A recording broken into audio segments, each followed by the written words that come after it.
Hello there guys, welcome to this video. We've probably seen the Devil May Cry 5 Special Edition trailer by now. If you haven't, go watch that. I will be playing it over here, and that will be on loop, no sound, and that's something to keep your eyes busy so that you have something to look at other than my lovely facial hair. Lovely. No, it's going to be over there to keep your eyes busy. Now, this is not an analysis video. It isn't. If you want someone to go there and look and go, oh yeah, look, we saw a ruler in the corner there, so that means it's going to... No, I'm not going to do that. That's not what this video is about. It is not an analysis video. If that's what you're after, look elsewhere. Click on that YouTube button, which is up there, I think. I don't know, camera perspectives are weird. But I think the YouTube button is up there. Click there and look at your recommendations, or, you know, look at the search bar.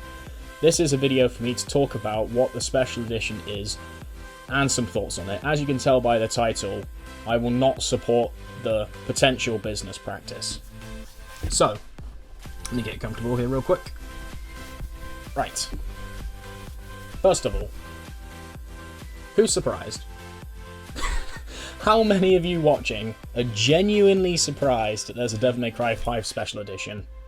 If that answer is not a no, I'm not surprised, you must be new around these parts. Everyone saw this coming. I knew it was coming. I mentioned it in my Devil May Cry 5 playthrough series if you want to take a look at that. I'm not surprised. Virgil's trend of appearing in the secondary edition continues. Devil May Cry 3, Devil May Cry 4, now Devil May Cry 5. Fuck it. Marvel vs. Capcom 3 moving into Ultimate. I'm sure there's probably a couple of others that I'm missing out on here. This trend continues. Now, in the trailer, we see a lot of recycled content. We see a lot of the same... Well, I think it's all the same content that's in the base game. This isn't inherently a concern. It's not. I'm not inherently concerned about that. What I want to say is I'm sure Capcom is hiding stuff. I'm sure they are. I'm not 100% convinced they're telling us everything they have. That's okay. If they're going to charge me another £60 for the Special Edition, which only contains Virgil, I will not purchase it. I will not support that business practice, because I've already bought the full game. Now, we know it's going to be on Xbox. I think it's going to be like the new generation of consoles. That is going to be a launch title for those. Cool, not a problem, that's fine. It will come to PC because that's a huge market to not tap into, and they're not going to want to miss out on that PC market. However, what they should do, in terms of morality, I suppose is the word I'm going to use here, it might not be the perfect word. If they offer the DLC, I'm assuming it's just Virgil, right? Assuming it's just Virgil that's in there. If they say, if you already own Devil May Cry 5, you can upgrade to Special Edition by paying £10, £20, whatever, an amount that's not the full price again, I'm okay with that. I will gladly pay that because it's extra work put into the game, and Devil May Cry 5 Vanilla is already a full game. It is. You're not missing out on anything that should already be in the game. It's a full game, and therefore, if they're charging a little bit extra for extras to that game, that's okay. I'm behind that. If they're going to charge me full price for one extra character, I love Virgil, right? Virgil is my favourite character in anything ever, any game ever, right? And followed probably closely by Shadow from Sonic, because Shadow's a fucking badass. Like, Virgil is my favourite though, and anyone who knows me knows that. Virgil is my bae. He is my boy. He just is. I'm not going to support a shitty business practice by paying that much money for it. I won't. I will not. I will go without, because I'm not prepared to do that. It is an assumption right now, right? I could be wrong. Maybe if what they're planning is that if they're planning to just release Virgil and they just say, look, extra 15 quid and you get Virgil, okay, that's maybe a little bit higher than I would like, but I think that's still within reason. If they charge me 60 quid again, I will not get it. I will not. What they should do is they should say, if you own this game, you can pay X value to upgrade, and that X value is not the full game. That's what it should be. Now, I just want to make it abundantly clear that Capcom has a track record of re-releasing the same game, but with slightly more content. Now, releasing a bit more content at a full retail price again is wrong. Maybe not wrong, I mean, not wrong. They have the right to charge whatever they want. They can charge £1 billion for it if they want. Obviously, very few people can afford that or will pay that, even if they could afford it, you know? It's not wrong, but it's not something I would support. But they have a record of releasing stuff like this. And there's so many reused resources. Like, it's... Are you really going to... Hang on, my hand's not in there. I don't have much space here, but you're really going to tell me that this is not being reused a lot? You're not seeing all these reused resources? Really? Because they're there. I'm just not going to support it. Now, if they're going to surprise us, and they charge, you know, full price, but they're like, here's a full Virgil campaign, here's a full Trish campaign, here's a full Lady campaign, here, fucking have Urizen, have extra cutscenes, have better Bloody Palace, which should have been in the base game anyway, you know. Maybe.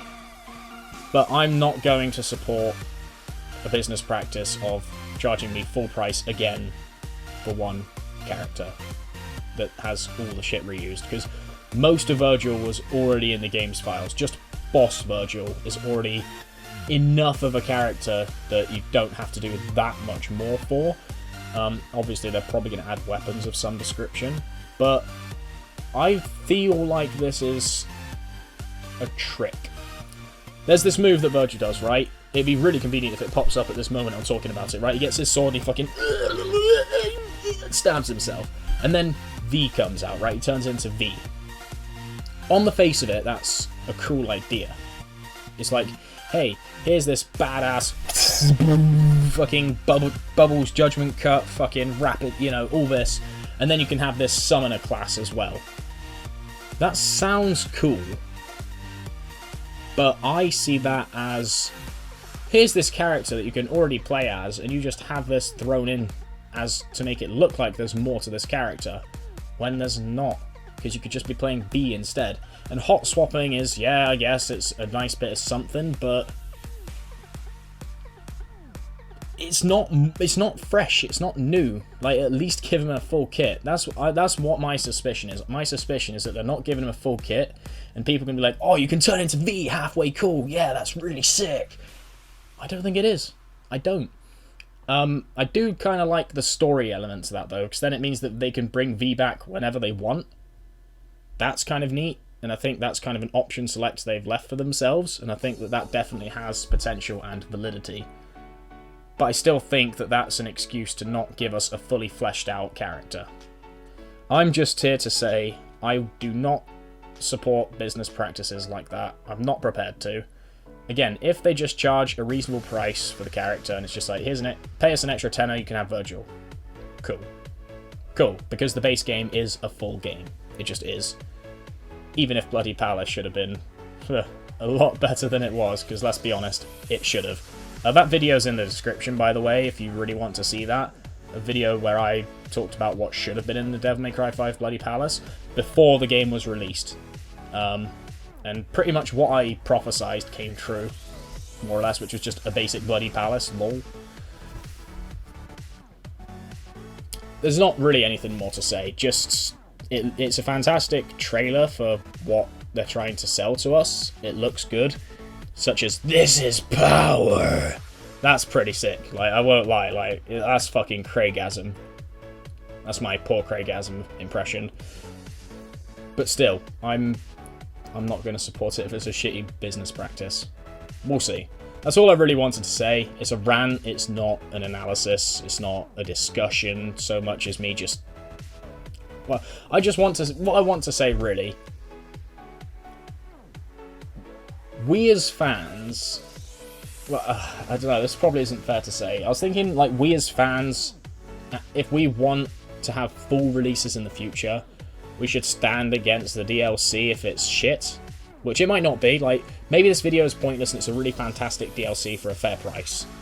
You know, in that case, I'll eat my words and eat my humble pie. This is more of a just in case and more a prediction, which I tend to be pretty good with, to be fair. But if we want full releases in the future, we have to not buy a shitty DLC. But people probably will anyway. I know what people are like. But I will not support a business practice like that, if that is what it is. And I'm hoping I'm completely wrong, and it's a fantastic, fair price for a great product. Forgot about the music. I'll probably add that in. I mean, I don't play music as a talk. Nah. That's a blooper. See you next time. Cheers, guys.